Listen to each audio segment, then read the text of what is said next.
Bonjour, je m'appelle Jérôme Lichelet, je suis psychologue spécialisé en analyse du comportement. J'exerce auprès des personnes autistes, de leurs familles et des professionnels. Je prépare également un doctorat sur la qualité de vie des enfants autistes. Dans cette vidéo, je vais essayer de vous donner quelques clés de compréhension des comportements problématiques, qu'on appelle aussi comportements défis. Ce sont des comportements qui nuisent au fonctionnement quotidien de la personne autiste ou de son entourage. C'est le cas des comportements envahissants, comme par exemple des crises de colère incessantes dès qu'on interrompt une activité, des vocalisations bruyantes ou une frénésie dans les activités. Quand les troubles se surajoutent à l'autisme, comme une déficience intellectuelle ou une anomalie génétique, on peut voir plus de comportements dangereux, comme des agressions ou des automutilations graves qui nécessitent une expertise pluridisciplinaire. Tous ces comportements sont le résultat d'une difficulté pour exprimer un besoin, pour comprendre l'environnement, ou sont un moyen pour la personne de gérer ses ressentis. Les recommandations de bonnes pratiques françaises, comme celles éditées par la Haute Autorité de Santé, mais aussi la plupart des recommandations internationales, préconisent de s'appuyer sur une évaluation fonctionnelle pour prévenir ou gérer ces comportements. L'évaluation fonctionnelle consiste à faire des hypothèses sur les facteurs qui déclenchent un comportement, c'est ce qu'on appelle les antécédents, et sur les conséquences que la personne obtient en ayant ce comportement, c'est ce qu'on appelle la fonction du comportement. Car nous agissons toujours soit pour obtenir quelque chose que l'on veut, soit pour éviter quelque chose que l'on ne veut pas. Prenons un exemple simple. Si mon enfant crie pour que je lui lise une énième histoire avant d'aller se coucher, c'est peut-être parce qu'il adore ce livre et que crier est à cet instant son seul moyen de me le demander. De la même façon, si mon enfant crie pour que je lui lise une histoire avant d'aller se coucher, c'est peut-être aussi parce qu'il a peur de se retrouver seul dans sa chambre et que crier est à ce moment-là son seul moyen d'éviter la peur. L'analyse du comportement est une science complexe. Mais s'il n'y avait qu'une seule chose à retenir, c'est qu'à chaque fois que nous obtenons quelque chose avec un comportement, alors ce comportement aura tendance à se reproduire. De la même façon, à chaque fois que nous réussissons à éviter quelque chose que nous ne voulons pas avec un comportement, alors ce comportement aura tendance à se reproduire. Pour reprendre mon exemple précédent, ça veut dire qu'à chaque fois que mon enfant crie pour demander une énième histoire ou pour ne pas se retrouver tout seul dans sa chambre, et que ces cris lui permettent effectivement de satisfaire ses besoins, alors il aura tendance à crier plus volontiers les prochaines fois où il se retrouvera dans le même contexte. On dit que la conséquence renforce le cri. Pour bien comprendre un comportement, quel qu'il soit, il faut donc le resituer dans son contexte. Un comportement est indissociable de ses antécédents et de ses conséquences. D'une façon un peu extrême, on pourrait même dire qu'un comportement n'est jamais une caractéristique innée de la personne. La personne n'a pas tel ou tel comportement à cause de sa personnalité. Son comportement est au contraire déterminé par ses fameux antécédents et conséquences, des éléments qui lui sont extérieurs. Si mon enfant crie pour que je lui lise une nouvelle histoire, ce n'est pas parce qu'il est capricieux ou mal intentionné, mais parce que son comportement vient servir une fonction. Cette logique s'applique bien sûr aussi à l'autisme. Une personne n'a pas des comportements problématiques parce qu'elle est autiste, mais parce que ses comportements répondent à une fonction donnée, dans un contexte donné qu'il faut mettre en lien avec ses particularités de fonctionnement. Cette façon de comprendre les comportements qui nous dépassent a au moins l'avantage de les rendre moins insupportables, alors même qu'on n'arrive pas à les faire diminuer.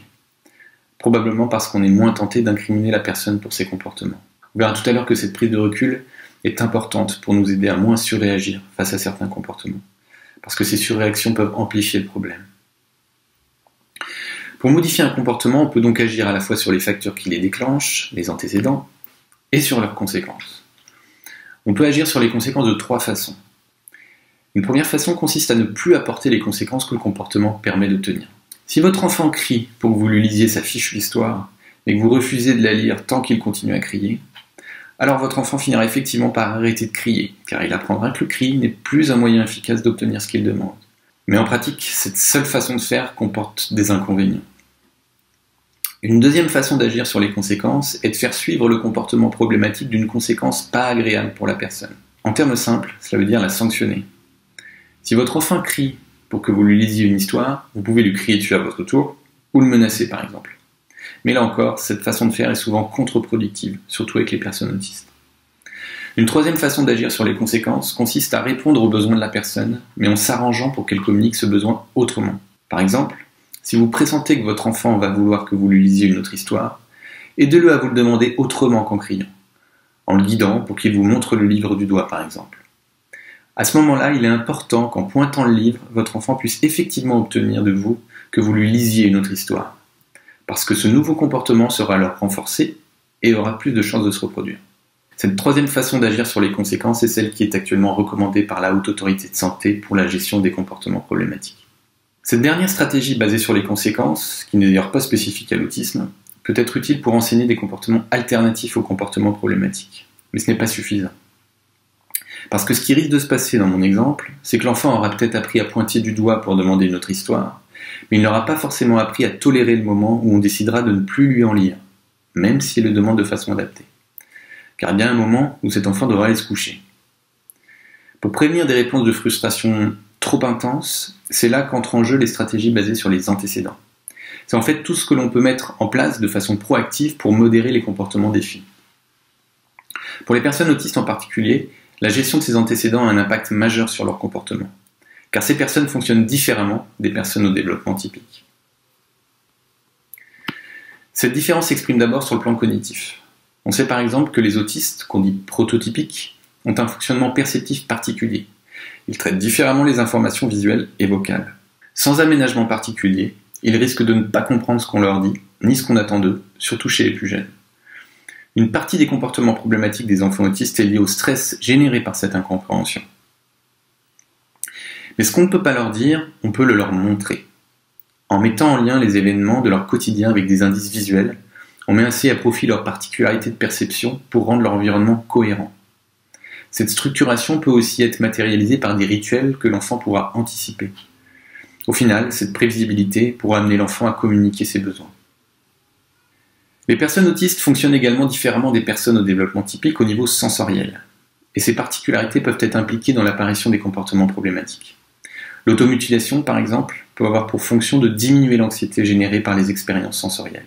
Les profils sensoriels sont très différents d'une personne autiste à l'autre et peuvent impliquer plusieurs modalités, comme le toucher, l'auditif, le goût ou les sensations de douleur.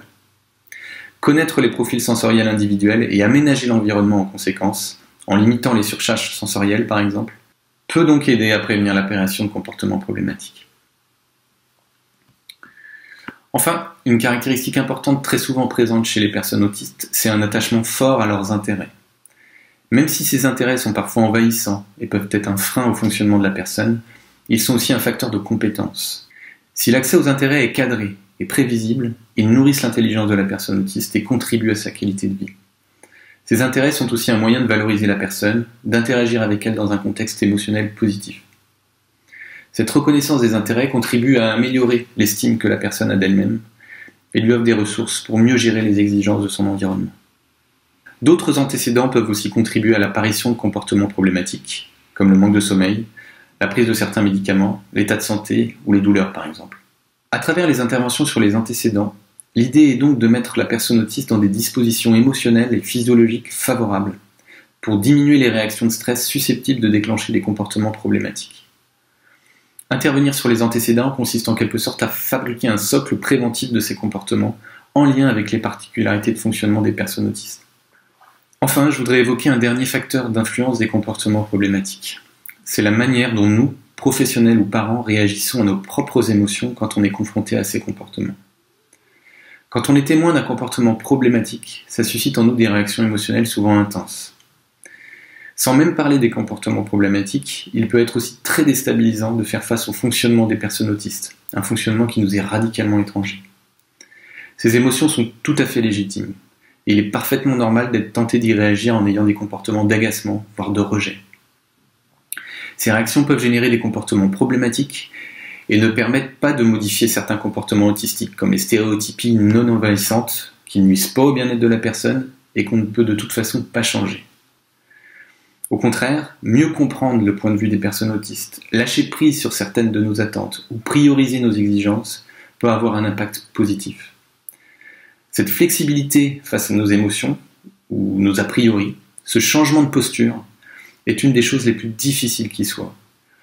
C'est peut-être pour ça que les programmes de guidance parentale les plus bénéfiques actuellement intègrent des stratégies de gestion émotionnelle, comme l'acceptation. Je vous remercie d'avoir visionné cette vidéo et j'espère qu'elle vous sera utile.